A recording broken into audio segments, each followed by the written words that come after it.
Shalom. Assalamualaikum warahmatullahi wabarakatuh. Om Swastiastu, Namo Buddhaya, salam kebajikan, dan salam sejahtera bagi kita semua. Perkenalkan, nama saya Lini Pondaa. Saya adalah dosen tetap di program studi sarjana keperawatan Stikes Bethesda Tomohon. Nomor induk dosen nasional 0921078202. Pada kesempatan ini video saya buat merupakan pernyataan diri dosen pada unjuk kerja Tridharma Perguruan Tinggi atau PDD UKPT bidang pengajaran. Salah satu instrumen penilaian sertifikasi dosen pada tahun 2026. Saya menyajikan video ini dengan mata kuliah yang saya ampu, yaitu mata kuliah Komunikasi Dasar Keperawatan. Mata kuliah Komunikasi Dasar Keperawatan, mata kuliah ini diajarkan pada mahasiswa semester 2 dengan kode mata kuliah MDK 734 dengan bobot 2 SKS, 1 SKS teori dan 1 SKS praktek laboratorium.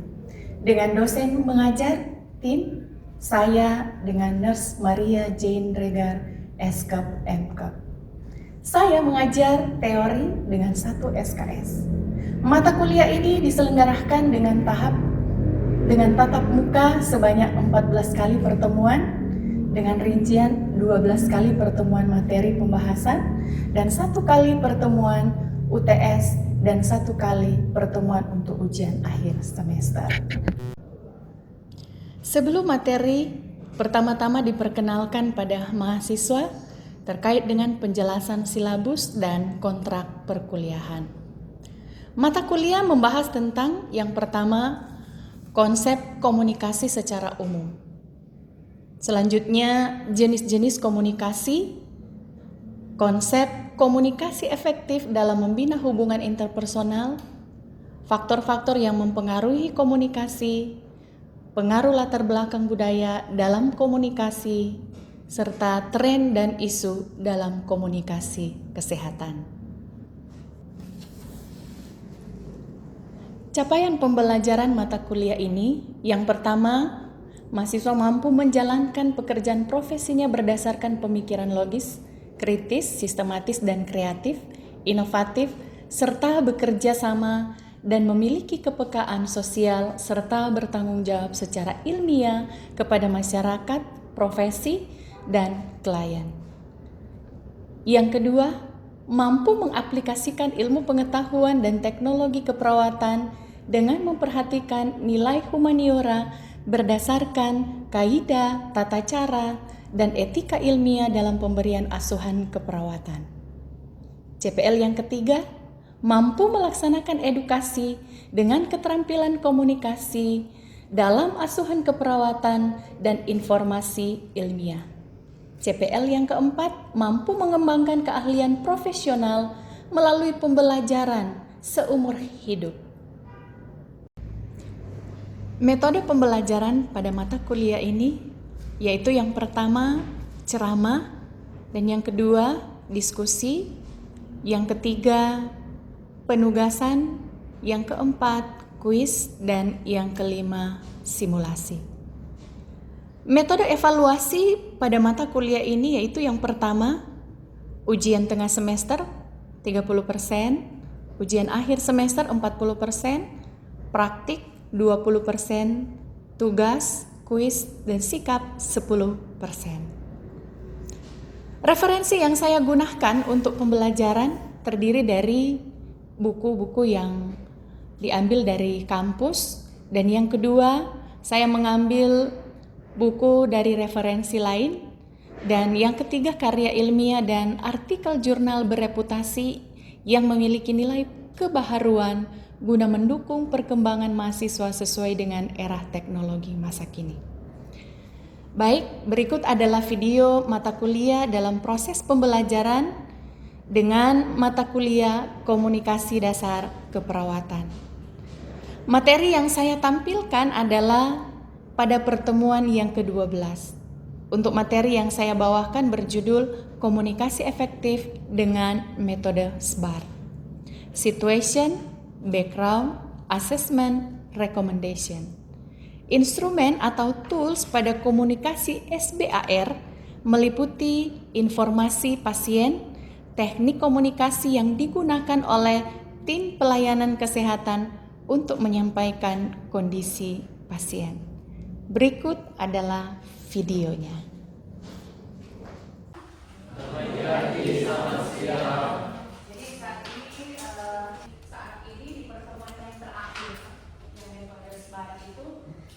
Jadi perlu diketahui oleh mahasiswa bahwa pokok bahasan kita pada hari ini terkait dengan capaian pembelajaran. Kalau mau dilihat itu ada masuk di CPL 2. CPL 2 yaitu mampu menjalankan pekerjaan profesinya berdasarkan pemikiran logis, kritis, sistematis dan kreatif, inovatif serta bekerja sama dan memiliki kepekaan sosial serta bertanggung jawab secara ilmiah kepada masyarakat, profesi, dan klien. Itu dari aspek sebagai perawat, sebagai tenaga profesi mampu berpikir kritis. Di pengantar SBAR itu seperti apa? Kemudian yang CPL yang kedua, di CPL 4 itu ini nanti penerapannya ketika orang memberikan asuhan. Ingat, karena memang hasil akhir orang akan membuat suatu asuhan keperawatan. Dalam penerapan asuhan keperawatan pasti ada komunikasi. Selanjutnya ini keahlian mengembangkan. Artinya komunikasi ini secara keterampilan, pengetahuan, keterampilan umum, keterampilan khusus orang mampu. Tetapi bagaimana kiranya orang mengembangkan? Nah, mengembangkan keahlian profesional seumur hidup. Karena memang komunikasi ini sampai kapanpun orang tetap menerapkan. Sama dengan aspek. Aspek mulai dari pengkajian sampai dengan dokumentasi itu komunikasi ada. Toh harus. Tidak mungkin kalau misalnya di pengkajian orang bikin komunikasi setelah dievaluasi sudah. Toh nanti dievaluasikan di situ ada SOAP. Apa data subjeknya, evaluasinya secara subjek yang boleh orang dapatkan. Tapi apa yang disampaikan oleh pasien, tapi harus ada komunikasi Pak di situ. Harus ditanyakan oleh perawat. Rumah sakit ini jadi perawat lambat sekali. Tuh. Ya, karena memang jelas orang tahu apa yang menjadi orang teh tugas. Tapi selebihnya kan orang mesti komunikasikan. Kalau orang berkomunikasi lambat juga kan tuh, ya jelas yang dampaknya ke pasien, no? Nanti tuh langsung mesti tahu. Ketika orang datang ke pasien, pasien mengeluh ini, oh berarti S-nya ini, singkat langsung bilang singkat saja, singkat jelas padat. Jangan sama langsung tanya dulu, padahal orang ini mau lapor ke dokter supaya dia cepat ada penanganan. Next, nah asesmennya sampaikan hasil. Nah, untuk pemeriksaan ini, orang suka untuk kalau baca TV orang boleh. Jadi kalau untuk hasil tanda-tanda vital orang sampaikan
boleh kasih terapi atau resep toh. Tapi kalau orang so punya pengalaman toh boleh orang bilang, dok kan kalau misalnya dia so kerja di situ sudah berapa lama, pasti kan dia so boleh tahu sedikit banyak. Oh biasa kalau pasien sesak kasih ini, dok mau kasih ini, nanti kalau tunggu no, dokter pejabat. Oh iya, dokter mau kasih satu ampul jo. Oh iya, kasih aja itu. Kan kurang seperti itu no. Tapi harus dikomunikasikan dengan dokter. Mungkin dengan fisioterapi. Boleh suatu pasien mau fisioterapi soalnya DP lendir itu susah sekali mau kasih keluar. Boleh nanti besok pagi datang fisioterapi karena pasien mengeluh sulit sekali. Tinggal bilang, oh oke. Tapi pasien apa? Semua tanya ulang begini dan begini. Kayak di case itu harus dijelaskan sedetail mungkin. Dibilang kan dia susah sekali mau kasih keluar, coba tertahan kan dari dalam. Tuh ibu anak bilang misalnya, toh ada pasien anak seperti itu. Selanjutnya, manfaat dari metode SBAR ini ya tentunya bagi pasien untuk keselamatan, untuk keselamatan. Kemudian bagi orang perawat, orang lebih percaya diri. Kalau orang hadir, toh dengan komunikasi yang seperti ini pasti profesi laki-laki luar biasa. Toh so jelas, sudah banyak bertanya, sudah mau diragukan. Kemudian, bagi rumah sakit, tentu angka insiden keselamatan pasien itu meningkat IKP. Karena rumah sakit juga menunjang akreditasi. Lewat poin-poin, salah satunya adalah angka kejadian. Keselamatan pasien salah satu. Yang orang dalam situ membawa institusi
disampaikan di tujuan manfaat itu apa sih di awal, ujung-ujungnya apa? Kalau metode SBAR itu orang yang lakukan kayaknya apa?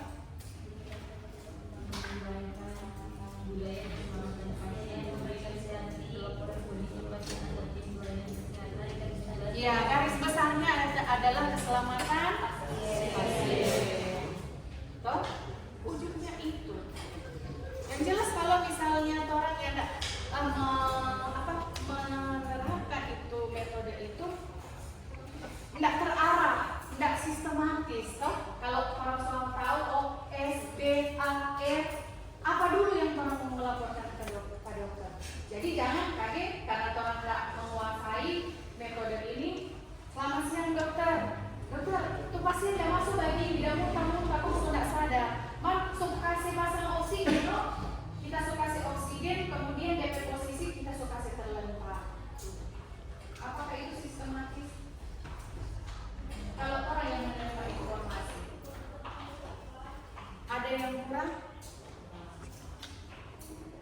Ada yang kurang?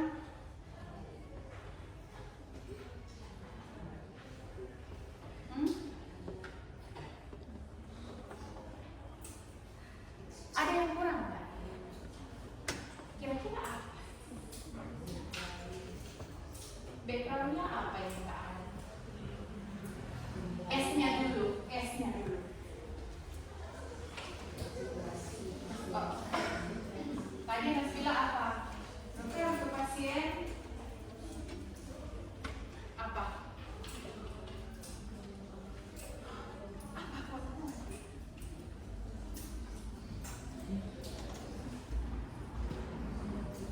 Kalau Mas bilang, dokter ada pasien yang masuk tuh muntah-muntah. Tuh, sudah kita kasih ini, Apa lagi yang kurang di situ saya bilang? Muntahnya itu gimana? Sudah berapa kali?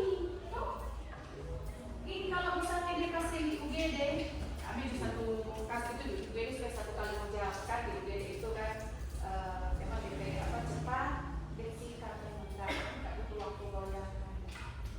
IGD pasien masuk muntah, kita suka kasih misalnya dia muntah, kita coba kasih minum supaya dia kehilangan cairan.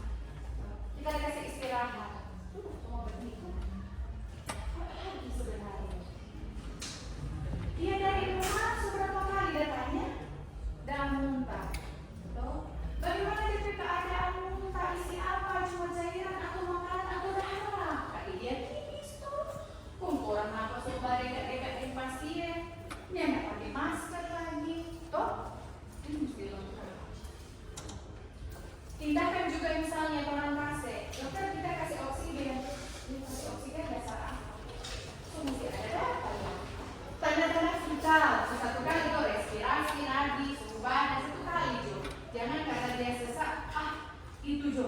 Pernafasan Jo kita mau ukur. Kamu harus cek sambungnya. Toh, kita pada kasih oksigen. Apa lagi kira-kira yang orang boleh kasih data, kasih informasi? Dari pemeriksaan fisik, dokter, kenapa dia suka kebiruan, DP bibir, dan DP kuku? Pasti dokter sama enggak? Pasti kita orang tahu bahwa dia sianosis. Sianosis seperti apa ya? Sianosis apa? Sianosis apa itu sianosis? Apa itu sianosis?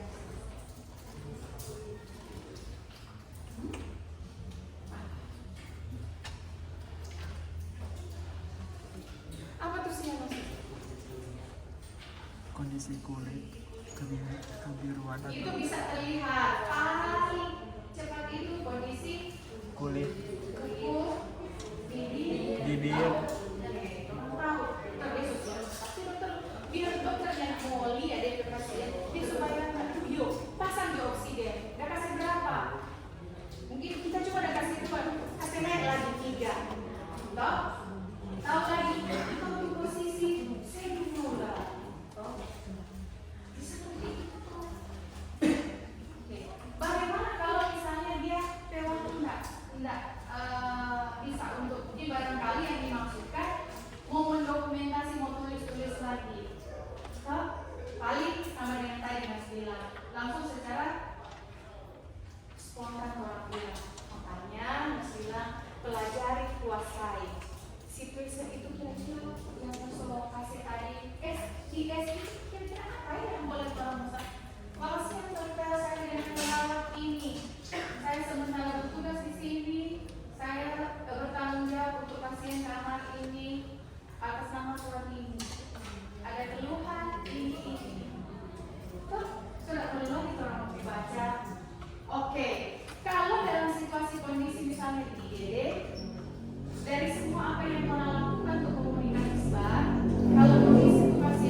ruangan juga memang. Makanya juga di manajemen itu ada metode-metode. Kalau di IGD sebaiknya diterapkan metode apa. Begitu juga nanti akan mengikuti dengan komunikasi. Jadi jangan orang mau samakan orang dengan apa pelayanan. Ini cuma terkait komunikasi nih di IGD dengan ruang perawatan. Memang butuh kecepatan. Toh, ruang komunikasi, orang tindakan. Jadi pengetahuan, keterampilan umum, keterampilan khusus, semesti sejalan. Jadi biar dengan aja bawa input, biar mau tutup mata, mah kalau komunikasi juga tidak dilaksanakan. Itu beberapa itu kasihan untuk pasien, dia tidak akan mendapatkan kepuasan. Toh, jadi memang seperti mesti hafal, jadi hafal memang dari sekarang. Terus ada pengantar tuh. Ketika nanti di ruangan, kalau mau disuruh dinas pulang semester berikut kami di UGD, terus baru ini lo ntar ini apa ini. Ada lagi? Kalau waktu menggunakan ini lagi, si ada yang boleh 5 menit, selebihnya itu quiz. Oke, silakan. Baik, selamat sore.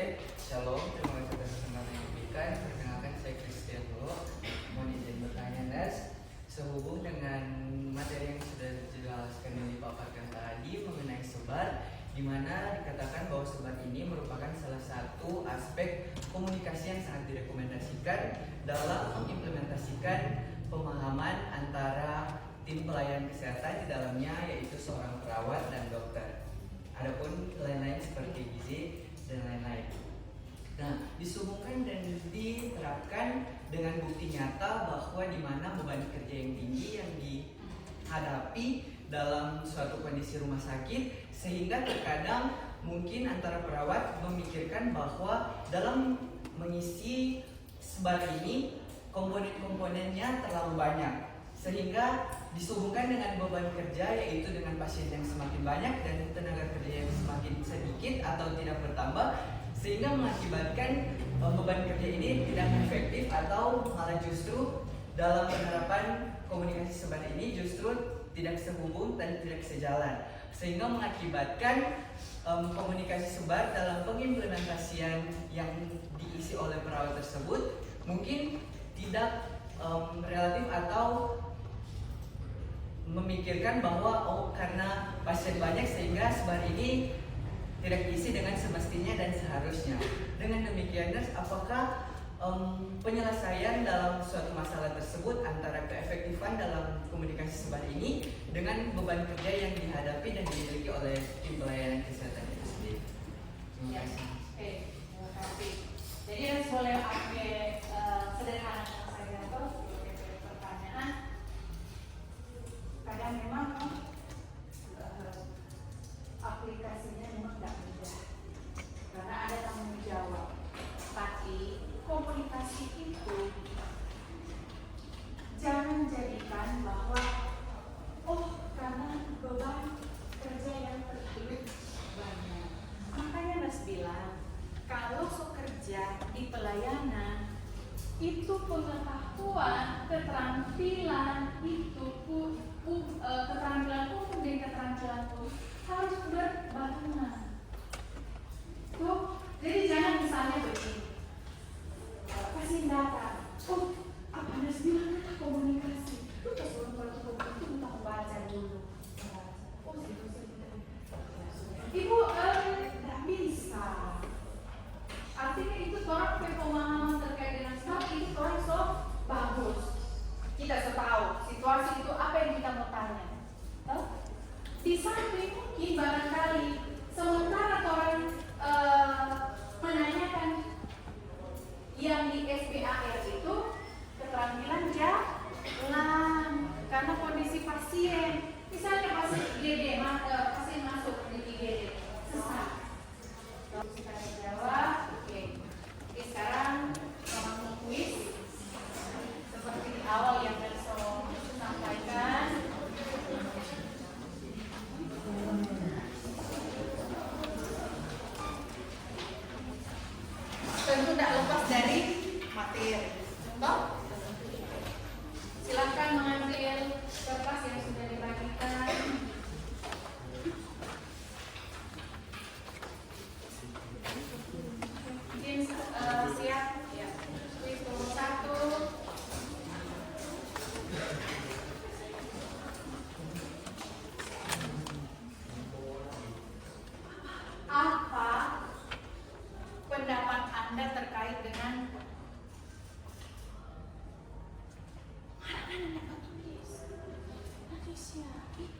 di ujian.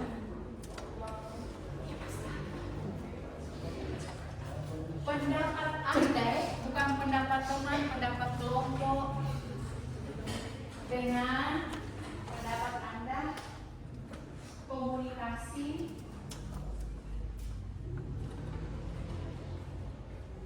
metode STAR. Ini pendapat Anda ya. Nggak ada yang mau lihat di HP, AI, ini pendapat Anda.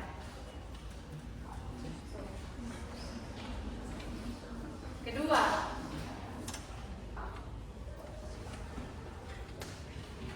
komponen-komponennya. Komponen-komponen komunikasi metode STAR.